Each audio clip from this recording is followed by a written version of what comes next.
Video games have been around for decades. It's only been very recently that watching other people play video games has become important, so it creates a whole new layer of innovation that's important for them.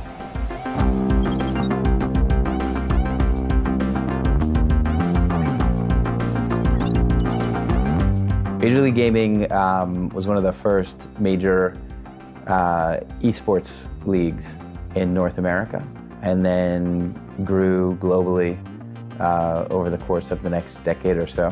So we established leagues around major video games for professional teams and competitors to play. And we set it up to be very much like traditional sports, but obviously playing video games rather than actual sport. If you think about traditional sport, there's a big skill gap, we call it. So the top professional player is significantly better than a regular kind of casual player. That's the same thing in esports. So everybody can play a game like Overwatch or Call of Duty, but the professional players are just significantly better than everybody else. When the studios are developing games, they have to think about not just does the gameplay experience meet expectations, but also can a spectator watch that gameplay. Just like traditional sport, esports live have a whole different feel. It's a better experience sometimes to watch on TV because you have more information and you can see more of the field and things like that. However, nothing replaces the experience and the feeling and the emotion of being there live.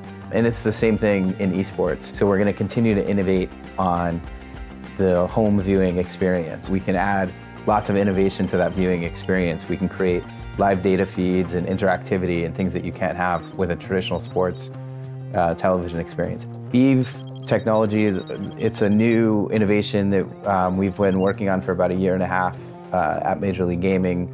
That it's essentially the next generation in viewing for esports. So we take the regular video feed, and then because it's a video game, there's a tremendous amount of data happening in real time, and we're able to take that data stream from the game in real time.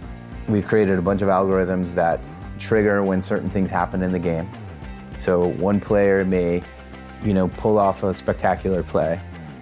The algorithm will recognize that from the live data feed and instantly parse through a whole historical data set and figure out, over the last 3 seasons, how has that particular player handled that situation. When I watch, my younger friends and family watch traditional sport, they're watching on TV, but they have their phone and maybe a tablet, and they're talking and they're doing 3 different things at once.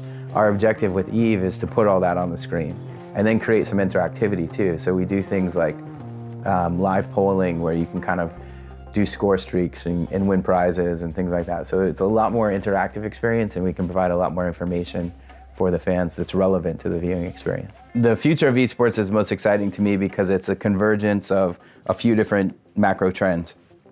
One is the move off of traditional television to the internet for video content, and how that's globalizing consumption of video that used to only be locked into television. Now anybody can watch anything that they want on their phone or their computer or any device.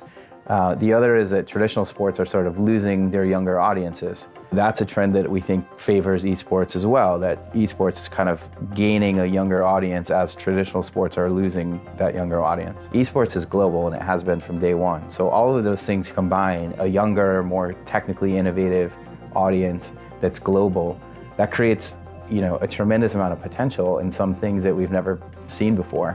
And it will continue to innovate and get bigger. And so the future of esports is very exciting.